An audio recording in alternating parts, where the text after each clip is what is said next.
box sideways so we can put Okay, sound good. it. Just when you pick them up, just make sure you pick them up sideways. Got you. Got sideways. Okay, so the sideways. So got you. Got you.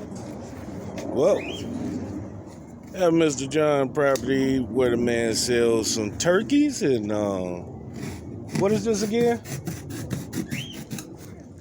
What's this animal again?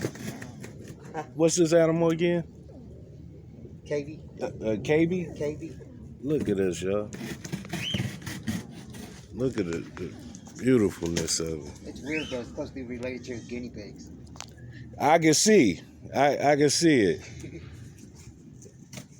They're actually supposed to be, really good pets. Mm-hmm. They get about 30, 40 pounds. 30, 40 pounds. Yeah. 30, 40 pounds. Are y'all seeing that? They're pretty cool. And look at that right there. See that? Y'all can't see it? Let me help you out. Look That's at a Cotamandi. that. A Cotamandi? A Cotamandi. Which is a South American raccoon. South American raccoon. Wow, that's true. Hey, I got one of these trees. When they start, what is it? I'm bad in plants. They bloom white flowers. Blue and white flowers, right. Oh, these the ones that grow the the big... They got like big buds. Yeah. And if they fall, they just start growing. This is beautiful, y'all.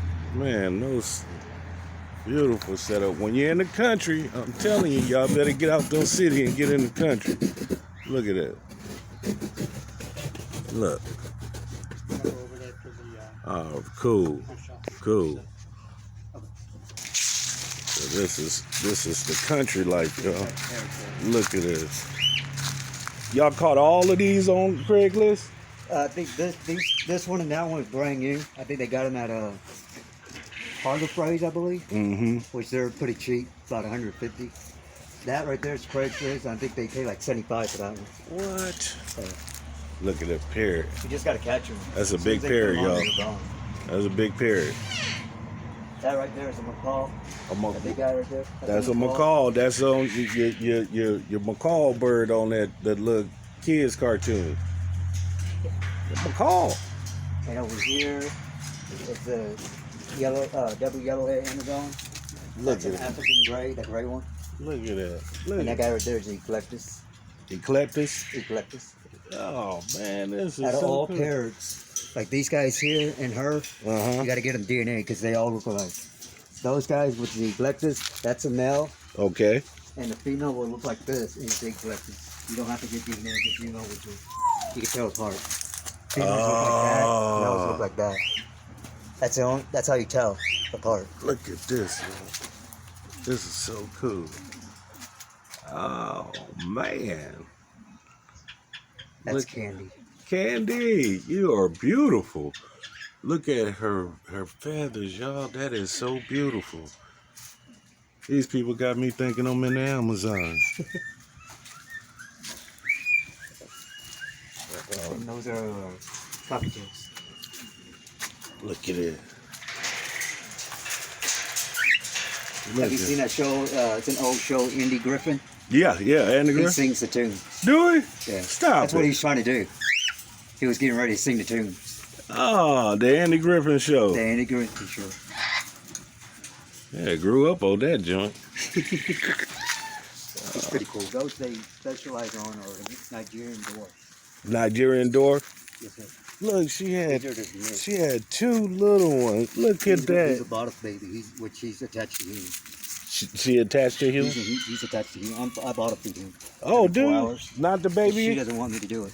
The mama, this one, some reason doesn't want a nurse on her. And I have no choice but to okay. I have a nurse on her, but I can't even get close to her. So sometimes they don't let the one of them nurse? Yeah. That's cool. Look at that, y'all.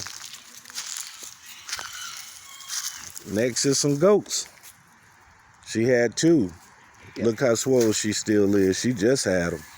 How long ago did she have it? They're about a week old. Yeah. Yeah. Look at that. She was actually a rescue. She's actually kind of blind. Oh. She might see shadows. Mm. She was abused. Oh, okay. Look, y'all. This is so cool, man. Are y'all seeing that?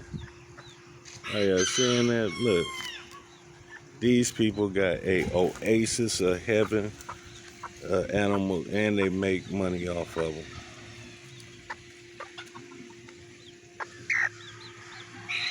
Look at that lovely pool they got. They doing it out here. They doing it. 10 acres. 10 acres, and they got it. They got it lit. Well, anyways, back here today, folks, on getting the turkeys, right? Look, these miniature. Look how small it is. That's like your Cornish hens type things right there. That would be, I'm guessing, a big greenhouse, right? I'm guessing that would be a, look, that's the biggest they're getting. That's it. Oh, man, this is like a tour. This is like a cool tour.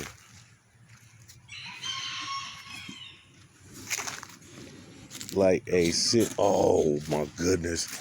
Look at that. Do y'all see how big that is? Oh, my goodness. Let's go around and see what we can see. I'm like a little kid, y'all, having a field day. You have no idea. I am like having a field day. This is like so cool. I mean, like, I'm a country boy Israelite, and I'm having fun. Look at that. Look how big. Do y'all see that? So they do get along with chickens. They do get along with chickens. Look at it. They get to raising their back feathers up. See, all of them will raise their back feathers up and make it bigger.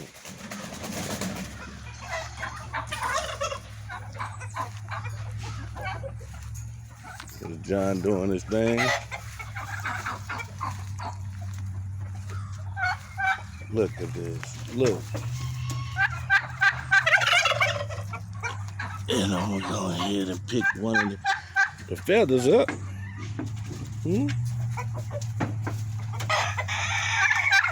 Look. So you know, the Native Americans was wearing turkey feathers, not necessarily no beef feathers, all right? I mean, no chicken feathers. They were wearing turkey feathers. Those are different. Look at them. Miss John, what is these ones called right here? What brand is these? What breed? Bourbon Reds right there. And I guess that'll be because they wear colors.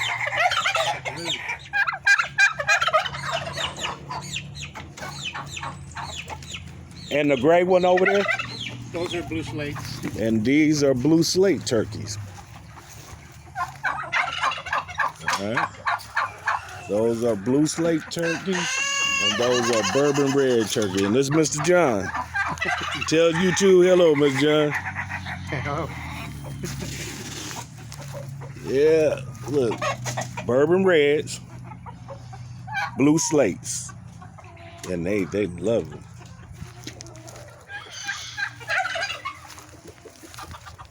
So that's a miniature rooster? Yeah, those are Old English game. They're a miniature of the gamecocks. Oh, okay. The fighting one. The fighting one? They're not aggressive. They're bred from the fighting roosters, but they've lost that aggression. That aggression in them. More for show. And these are called modern game. And these is They're called? bred from gamecocks also, but these are back in the 1800s when cockfighting was outlawed in Europe. Mm-hmm. So people, had all the roosters and everything, couldn't fight them anymore. They started breeding them for show. Oh. And they came up with this. So they call them modern game. Modern day. Yeah, and these are modern game bantams. Bantams means miniature. Okay. And chickens you have bantams, which are the miniatures, Mm-hmm. and you have standards, which are the big. Okay. And these are Polish crested. And these are Polish crusted? Yeah. And what about these? These are standard breed, and they're just a fancy breed. They have the top lots. They have the. Oh, look at it! Look at it! They got little afros, y'all. People just like them because they're just different, you know. Yeah. And because of that, their sight is kind of limited, so they're a lot calmer. Oh, okay. People like them for pets and stuff because they're a lot calmer. Wow, look at that. Look at that. So they not really used as game meat? No, these are just, I mean, people keep them for eggs, or eggs are edible. They lay a big white egg. Okay. But more because they just like people just like collecting different types. Different types. These over here, these are called Catawas. Catawas? Yeah, and they're like extremely rare. They're from Indonesia. What? And they just started allowing exports of them into the U.S. A couple years ago. But they're also, technically their official name is Katawa, but everybody calls them laughing chickens. Laughing Just chicken. when they crow, it sounds like a person laughing. And that's what's unique about them. That they have that, you'll hear them every once in a while. Now, I see them over there kind of resemble the ones right there. Yeah, those are Polish also. It's just a different color. Those are called towboats. Towboat. And the towboats, because they got the little speckled, color. Wow. And then next to them over there, we have guineas. These are all young. Now, if y'all can see, look at these. These are beautiful, y'all. These are towboat Polish. Towboat Polish. Look at his afro. He look like he in a rock band. Look at him. Oh, y'all getting a tour today, folks. Y'all getting a serious tour. And these are guineas. Oh, wow. These are young. They're about 2 months old. They'll get about twice that size. But guineas are like, there's the cattle. Oh, yeah, the laugh. Yeah. So, guineas, people keep them on the farms. They're good watchdogs. Are they? Yeah, they will alert you if anything strange comes on your property. What's like something flying up ahead? Yeah, that and they're even good. They'll kill snakes. Whoa! So also, and they eat ticks. And they eat chicks. Yeah, so people like them for that. And like I said, good watchdogs. So anything strange at all comes, they'll sound off an alarm. So if do they eat feed? You know, you throw feed out. Do they basically come to you like chickens? Yeah. They don't ever get as tame as a chicken because they're more gamey. Mm-hmm. But they can free range if you keep them. Say like at this age, they're 2 months old. You take them to a new place, keep them caged up for a couple of months. Mm-hmm. They get used to your place. Then you can let them loose, and they'll stay on your property. Oh, okay. And they'll roam the property and eating bugs and stuff. And they pretty much self-sustain themselves. So they're not really flying birds. No, they're ground. I mean, at night they'll fly up to the trees and they'll roost in the trees. Okay. And that protects them from predators. Got you. But during the day, they're on the ground all the time. They're moving all the time, and they're going around looking for bugs and insects and stuff like that. So, for this size, how much would one of these cost? These are $8 a piece. Wow. And as they get older, the price will go up. A mature guinea, if you look on Craigslist, mature guineas in the area are selling for like $25 a piece. And they life expectancy Probably 7, 8 years, 9 years. Wow. Yeah. Wow. Yeah, maybe even longer. Folks, They can live up to 10, 12 years, if they're, well taken care of. now, how would my people that's viewing my video be able to get in touch with you? John Garza. I have if you're on Facebook, just look up John Garza. Okay. By my name, and there's a lot of John Garzas. But my profile picture is I raise white emus, which are extremely rare. Wow. Emus are the big birds. Right. So you'll see John Garza, and you'll see a picture of a white emu. All right. And that's pretty much our specialty here. The name of our place is Diamond Z Ranch. Okay. It's my wife's maiden name is Zimmerman. Okay. So we named the ranch in honor of my mother-in-law, who passed away several years ago. Yes. So it's Diamond Z Ranch, and we're in Conroe, cut and shoot area. But like I said, our specialty, we raise all kinds of birds, poultry, some exotic animals. But our specialty is emus. Emus. And we ship emus all over the country. Are you serious? Yeah, we've sent them up to New York, to Florida, to California, Washington State. They go all over the country. The emus, they lay in the wintertime. Mm-hmm. So they're getting ready. They're back in the back over there. But or my breeders are. Okay. But emus stand like 5-6 feet tall. They're cousin to the ostrich. Ostriches are from Africa. Right. Emus are from Australia. Okay. Same family, rat Same types. family. But what's unique about emus is they're not aggressive. So people like them for farm pets. Yeah, I see ostrich is a little bit aggressive, you know. Ostrich, even if you raise it from a baby, once the first breeding season comes in, an ostrich is going to want to kill you. Whoa. But emus are not that way. Ain't no running from the ostrich. He gonna track you down, huh? Oh yeah. They go about 40. 40 miles an hour? Yeah. But emus, if you handle them as babies, they get really docile, and that's how we got started. Right. My stepdaughter has autism, and so she's 29 years old, and she deals with a lot of depression and anxiety and stuff because of the autism. But she loves animals, and animals are a good therapy for people who, you know, depression and anxiety and stuff like that. So years ago, we got her 2 little emu chicks as pets. She raised them in the house, actually, with the dogs. Right. And they hung out with the dogs, and they used to run loose here on the property. And every time somebody like you would come over to buy chickens or something, here come the emus, and they're right in the middle of everything, and kids can play with them and pet them and everything. So everybody like fell in love with them and wanted them, you know, like, oh, we want some, so we started raising them. And now we have a waiting list every year for them.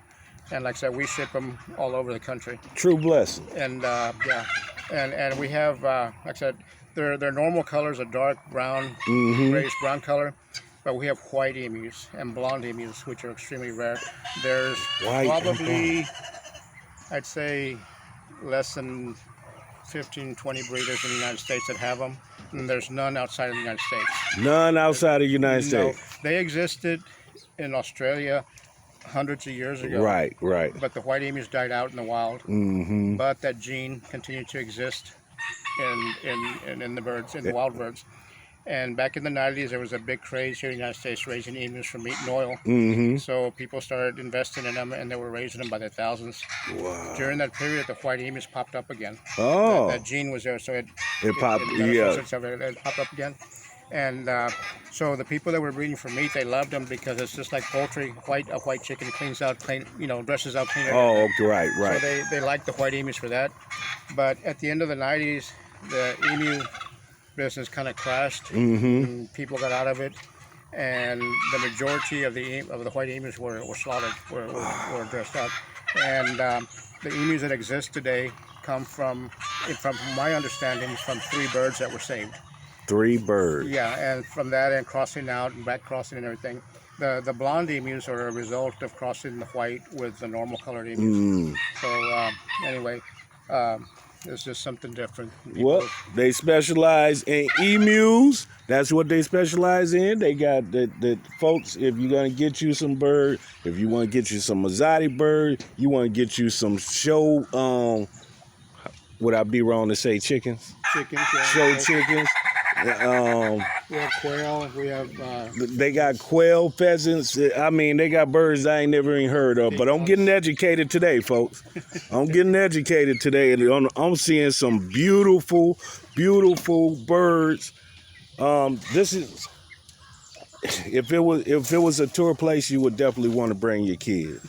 That is seriously. The drive is nice. Get your mind together, and but I'm here on business, but I'm having fun. I just can't get over these right here. Whoa. I want y'all to see this. Let's see if y'all can see this. Look. You can open the gate. Can? Well, we finna go really deep in now. You can go in if you like. We going in the jungle, folks. We going in the jungle. Look at these. Look at that. Do y'all see that? He got his perm together. Do y'all see that? And look, she got her afro together. He got his perm together. She got her afro together. Y'all see that? Beautiful. And he over there, he not happy. He want to take over the show. But look at her. So did she lay some eggs?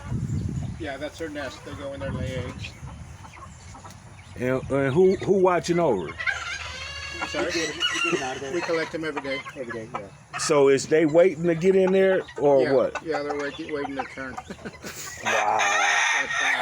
At the end of the day, Jeffrey goes around and collects all the eggs, and he marks them according to what bird they came out. Oh, okay, And yeah. then we incubate the eggs. We'll show you after where we keep all our chicks. Man, And we, all these birds that we hatch ourselves from eggs and an incubator. folks, I am in heaven right now. I am in heaven. I don't know what y'all thinking, but I know what I'm thinking. Oh, look at it. Look again at these, all of these. Well, he is exactly where I want to be at, so I'm going to get there. Do you want to see them?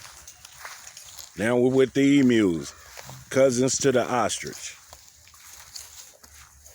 They more tamer, you said, they're calmer than the ostrich, right? Yeah. Yep. They're not aggressive like an ostrich. An ostrich wouldn't let you come in here like this. This is Edward, by the way. Can you? You can come in if you want. It's just if you have anything shiny on you, they're gonna go. They like that. They start pecking at it. They like shiny objects. That's a white over there. Oh, look at that, y'all. And the whites are not albinos. They have blue eyes. They're leucistic. Can I rub them? Would it be okay? Yeah, you can go up. Look at that. Oh, don't run from me. Don't run from me. Emus, not ostrich, y'all. Ostrich is a little bit bigger. Well, a lot bigger, right? Yeah, they're about 8 to 12 feet. 8 to 12 feet. Yeah, and ostrich is a lot bigger than this, but they're cousins. And We have a friend that has one, mm-hmm. and just the male they had, the leg was like this high. The ostrich leg? Yeah, that's not include the body. Oh my goodness. I'm a little, about 4'11". Look at That's this, just the y'all. legs. Look at this. Their breeding season is in the winter time. They're getting ready to start here probably at the end of this month. They'll start laying. They lay a huge green egg. And how big is it again? It's about that big. It'll make up about 7 or 8 chicken eggs. We've eaten them before. They're good. They good? Yeah. But what we do is we incubate. We collect the eggs. They lay their eggs in the evening, late in the evening. Mm-hmm. So every morning during the breeding season, I come out here and I walk around. They usually lay along the fence line. Oh, okay. The males will sometimes cover up the eggs to hide them, but I pretty much know where they're laying. So I go around in the morning and I collect the eggs. And that's another thing. I come in here and collect the eggs, and that don't bother me. Right. An ostrich wouldn't let you do that. An ostrich would try to kill you if you try to take his egg away. These guys don't care. But anyway, so we collect the eggs, and once a week we set all the eggs in the incubator. Mm-hmm. And the incubation period is like 50 to 55 days. And 50 to 55. so then we hatch out the chicks, and we put them in a brooder, which is a box with the, provides artificial heat. And everything for them. And then at 3 weeks is when we sell them. Also, when they hatch, we DNA. The only way you can tell the difference between a male and a female, 100% is DNA. Oh, and because they look okay. exactly alike. All right. So when they hatch, we send off blood samples to a lab in Florida, and they let us know within a week if it's a male or a female. And we put leg bands on them. Got you. And, so that we know when we're selling a pair, if somebody wants a pair of male and female, they're getting a male and a female. Got you. So how much would around these cost? Well, like those are the browns over there. Let's see, the dark ones. That's their natural color. Okay. I call them normals. Some people call them standards. But anyway, a normal colored chick will sell, a DNA sex chick will sell for $200. $200. A blonde will sell for $400. And the whites will sell for $600. Okay. And like I said, we have a waiting list. And so when they hatch, they'll start hatching probably late December. We go down the waiting list according to the date that the person contacted me, told me he wanted emus, and then I start contacting the people. If they're out of state, like if they're in California or New York or whatever, I'll contact them when the chicks are born, and that gives them time. We usually use a ground transport, and that's a person that in a van, he'll pick them up in a van and deliver them. Or sometimes we do send them by air cargo, Delta Airlines or American Airlines or something, and they go in just a regular dog carrier. So they really in their habitat right here. Yeah. This is. I let the weeds get tall like this because during the breeding season, there's a lot of chasing going on. The females are the dominant ones. The Oh, females okay. are the ones that choose the males as the mate, and they usually bond for life, male and female. Thank you. But sometimes you'll have a female that decides she likes the male, another female's mate, and she'll try to steal that male. So then they start chasing each other around. But they got places to hide behind the weeds. And then all the pastures have sheds. You see the sheds down at the end. Got you. They can go in the sheds and hide and stuff. And so they got plenty of room. I mean, this is kind of natural for them. They like hiding in the tall weeds and stuff. And then also it provides them with shades. So they really don't like laying their eggs in the shed. They really like laying it out here in the grass. Yeah, by nature they're nomadic. In Australia, in their natural habitat, they wander. Right, They're always moving, so they don't like enclosures. We've had like this year we had in March we had a whole week of freezing weather. They didn't use the sheds for anything. So they was basically okay outside. Yeah, they were out here. The first day I walked in, there was one lane right here completely covered in snow, and I thought, this thing's dead. It's frozen. Right. And I kicked it with my foot, and it jumped up and took off running. What? But the cold doesn't bother them. No. The heat doesn't bother them. Nothing bothers them. I mean, they're super tough. Let me ask you a question. How do turkeys fare in that same element? The turkeys did well also. The only thing with the turkeys is they do require shelter. In other words, from the rain and from the snow. Right. So they have, like you saw where they have a little shelter right. that they can get under. And then also a cover on the north side to protect them from a draft. Got you. The freeze. As long as you keep them protected from the rain and the draft, direct wind, they're fine. They can tolerate extreme cold weather. So chickens, how did they fare? Same thing. Yeah, we didn't lose anything. Didn't lose any birds or anything. But they had shelters, So we basically going over the poultry. We went over the emus, how they handle that freeze that we had in Texas, the turkeys and the chickens, y'all. So they basically did good. This is what these people do. They raise these. So they giving you the information how what was the word I would use?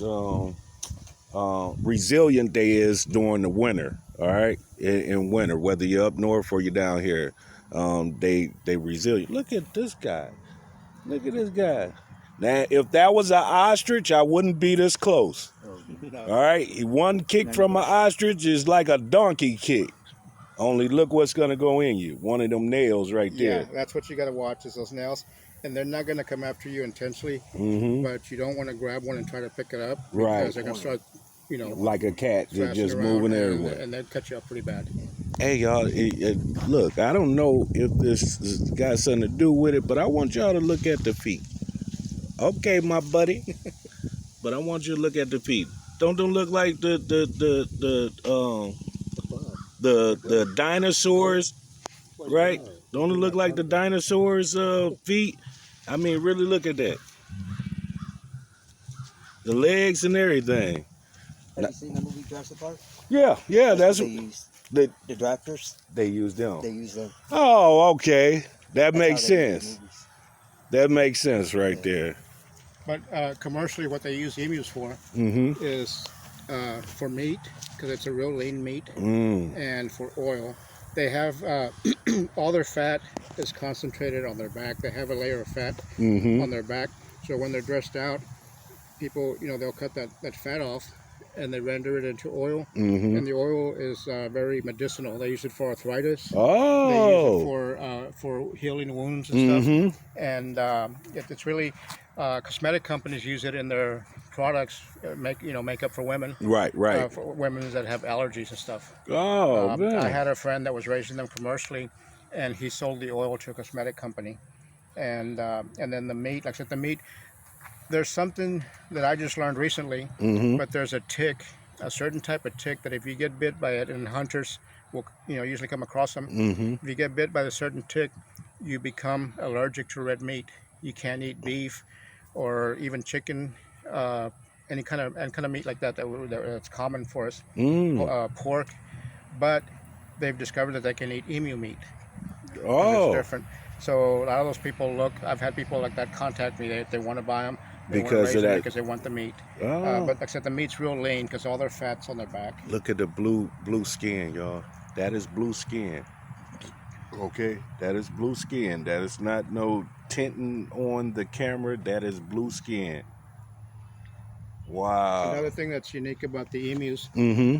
if I don't know if you can hear them right now, they're kind of quiet, but on the adults, the females make a drumming sound, boom, boom, boom. Mm. You can hear them. It sounds like a bass. When you hear a car go by, they have a Right. bass roll out. That's what Right. it sounds like. Sometimes we can hear them all the way up to the house, and the males grunt. It sounds like a pig. That's a male. Oh. And so you can, every once in a while you can hear them. You can hear the, in the morning when I come out here, I love coming out here because it's nice and cool, and I Right. hear the females are drumming. You know, because it's beginning of the breeding Early season. in the morning. Yeah, and I hear the drumming. Well, how did you enjoy? Was it cool out here this morning? Yeah, it was. Yeah, 60 to 70. 68. Yeah. That was Yeah. beautiful, wasn't Oh, it? yeah. And That another was thing beautiful. that's unique about them is, you know, all types of birds, you pull a feather, Mm-hmm. they have one feather coming out of each quill. Right, right. Emus have 2 feathers coming out of every quill. This is kind of Wow. hard to see, but Do y'all see every that? quill has 2 feathers coming out of it, That's that- 2 feathers, y'all, not one. and that's pretty unique. I mean, 2 in 1. because most birds will be just one feather Right, coming out right. of each quill. But emus have 2, Wow. and they use the feathers for, you know, fancy hats and stuff like that. Right, right, right. Every- Right. pretty I much, remember that now. People that raise them commercially, pretty much every part of them is used. The back in the days when there was the steamships and they coming from England and they had them, those was Fancy emus. hats I and stuff, got you, feathers. Look, y'all. Look at him. Look at that. Whoa, what he did? That's how you get water? Go ahead, do your thing. I'm not gonna get you until